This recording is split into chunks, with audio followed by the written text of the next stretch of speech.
శ్రీ గురుభ్యో నమః. హరి ఓం.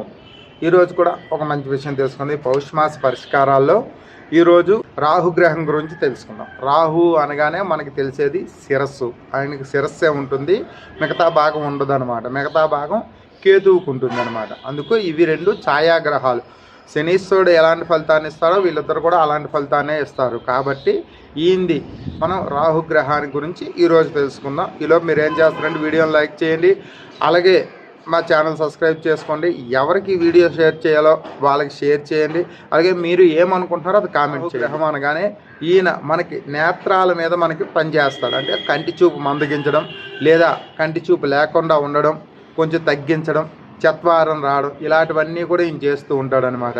అలాగే కాలసర్ప దోషాలకు కారణం కూడా ఈయనే అవుతాడు. కాబట్టి ఈయన గురించి మనం ఈయన మంత్రం చదువుకుంటే కాలసర్ప దోషాలు పోతాయి.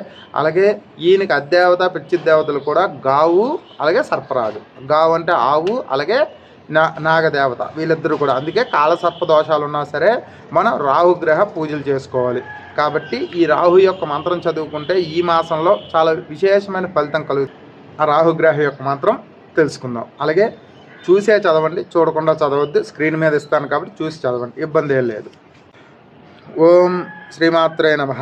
ఓం మహాశిరో మహావ్రక్తో దీర్ఘధనుష్టో మహాబల అతనుశ్చోర్ధకేశచ్చ పీడా దహతు మే తమః. చాలా మంచి ఫలితాలు కలుగుతూ ఉంటాయి.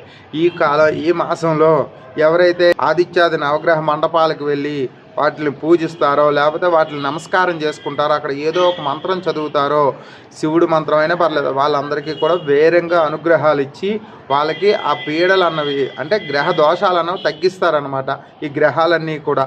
అందుకనే ఈ మాసంలో ఎక్కువగా ఆదిత్యాది నవగ్రహాల యొక్క శాంతులు లేదా ఆదిత్యాది నవగ్రహాల యొక్క దర్శనాలు చేసుకోవాలి. మరోసారి మీకోసం మహాశిరో మహావ్రక్తో దీర్ఘద్రష్టో మహాబల అతనస్వార్థకేశచ్చ పీడాన్ దహతు మే తమః.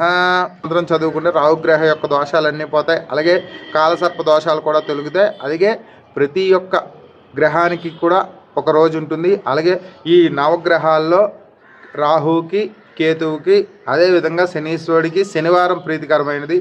ఈ శనివారం రోజు మనం ఆ గ్రహాల యొక్క అభిషేకం కానీ, పూజ కానీ, అర్చన కానీ, లేదా దర్శనం కానీ చేసుకుంటే మనకి మంచి ఫలితాలను కలుగుతాయి అన్నమాట. జై శ్రీరామ్, జై హింద్, శ్రీమాత్రే నమః. రేపటి వీడియోలో మళ్ళీ కలుసుకుందాం.